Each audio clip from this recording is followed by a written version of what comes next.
Bonjour, c'est Cryptoly, j'espère que vous allez bien en ce jeudi 11 janvier 2024. On se retrouve aujourd'hui pour parler forcément BTC et ETF parce que ça a été la grande journée hier et pour une fois ça s'est passé à peu près correctement.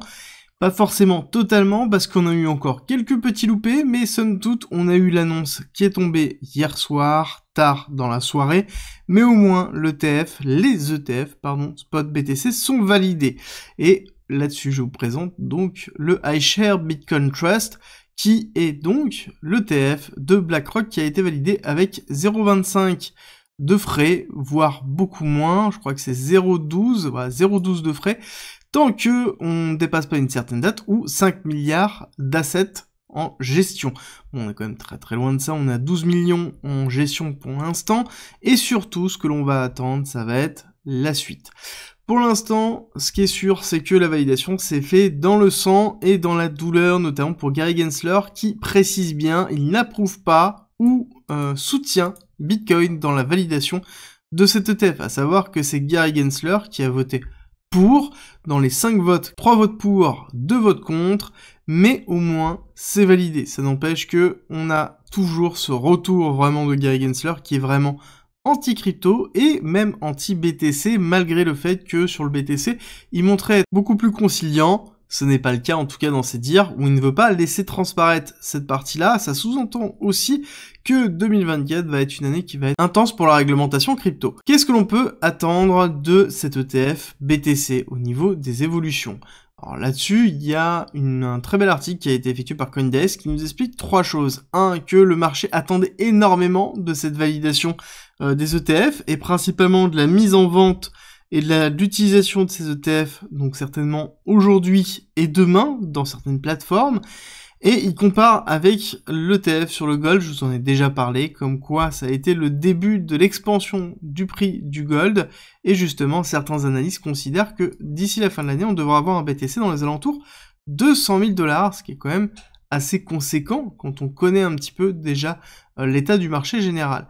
Ce qui est important de savoir, c'est que la personne à qui ça va profiter le plus, ça va être Coinbase là-dessus. Coinbase est donc le refournisseur de la protection des BTC pour 8 des ETF, ce qui est quand même conséquent, donc ça veut dire qu'il va y avoir beaucoup de frais qui vont arriver à Coinbase et beaucoup de volume, et ça va être plutôt positif pour la plateforme, et aussi sa part de marché sur la généralité. On avait Coinbase qui était un petit peu en dessous, là clairement en fonction du volume qui va arriver sur les différents ETF, on aura un Coinbase qui reprendra du poil de la bête.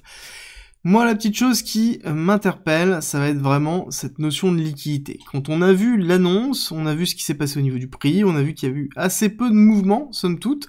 Par contre, ce qui va être vraiment important, ça va être l'injection de liquidité qui va avoir lieu dans les 24-48 premières heures de cet ETF, de ces ETF, à partir du moment où ils seront mis à disposition à la vente. Normalement, encore une fois, je le répète, jeudi, vendredi, donc aujourd'hui, fin de semaine, vraiment, on devrait avoir une injection de liquidité, et c'est ce que le marché attend. Si jamais on n'est pas dans cette injection de liquidité, ou en tout cas en dessous de ce qui est attendu au niveau du marché, on aura une correction qui sera relativement salée. Par contre, moi, il y a quelque chose qui m'intéresse, c'est Robinhood, la position de Robinhood par rapport à ces ETF BTC. Ils veulent vraiment le lister le plus vite possible. Pour rappel, Robinhood, ce n'est pas une plateforme qui est liée à des institutionnels, mais bien une plateforme liée à des retail. Ça sous-entend que ces ETF vont être mis à disposition d'un certain nombre de retail qui vont pouvoir rentrer sur le marché des ETF. Donc là-dessus, on fait toujours très attention quand on commence à avoir ce type de nouvelles. Soit on a un afflux de retail, et donc un afflux de liquidité lié au retail, soit on se retrouve sur un exit liquidity au niveau des retail, et donc ça veut dire qu'on aura une prise de profit des institutionnels déjà placés sur le point interest, non pas sur les ETF, mais directement via le CME, vers les retail qui rentreront à travers les ETF, et donc il faudra faire très attention par rapport à ça. Alors on va pas passer sur la partie macro, très peu en tout cas, voire même pas du tout, et on va aller directement sur le BTC et sur le graphique du CME. Donc très peu de mouvements par rapport à la validation, on a eu une grosse mèche dans laquelle on a eu beaucoup de liquidités et de liquidations qui ont eu lieu, mais somme toute très peu de réactions, notamment pas de réaction d'explosifs haussière. Quand on regarde un petit peu ce qui s'est passé, on a eu ici Et dans cette partie-là, en fait, les deux mèches qui ont commencé à partir à la baisse pour aller chercher la liquidité en bas, on a eu une mèche qui est repartie à minuit pour repartir la liquidité en haut, mais globalement, on a juste nettoyé le cours ici, et on n'a pas de ton qui est donné. C'est-à-dire qu'on n'a pas de rupture par rapport à la mèche qui a été effectuée hier sur la fake news, donc 48 500 qui a donné plus ou moins le top, et le retracement qui a été fait sur les 44 500. D'accord, 48, 44, globalement on a mis en place d'un range entre les deux. Il va falloir, je pense, patienter sur la résolution que l'on aura au niveau de cette fin de semaine, parce que le marché attend quoi? Attend les liquidités. Clairement, il n'y a pas eu de réaction explosive et FOMO du marché, parce que c'était déjà plus ou moins pricé. J'avais commencé à vous en parler déjà sur ce début d'année, comme quoi il y a une grande possibilité que c'était déjà pricé, et ici on attend en fait l'afflux de liquidité qui devra arriver sur cette fin de semaine.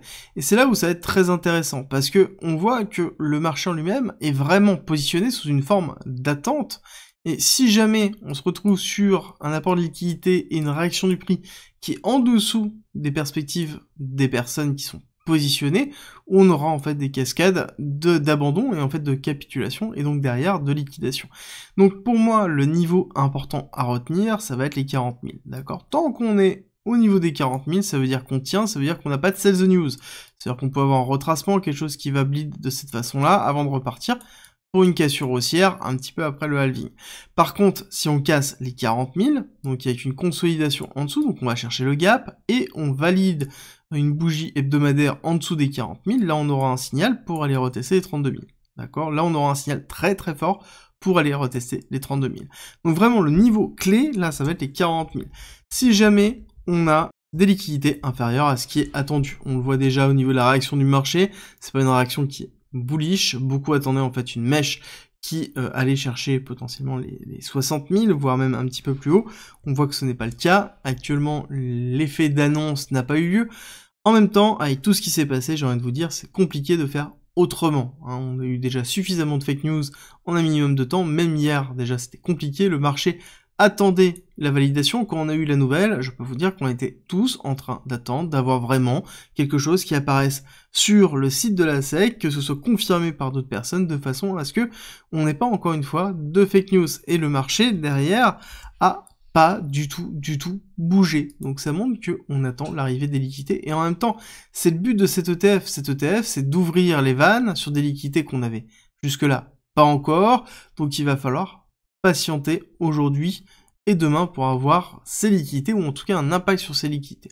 Si jamais on n'a pas d'impact, c'est-à-dire si jamais on n'a pas d'augmentation des liquidités, ça veut dire deux choses. Ça veut dire qu'on aura derrière une cassure qui risque d'être relativement brutale, et le niveau, le premier vraiment niveau à tenir, ce sera les 44 500.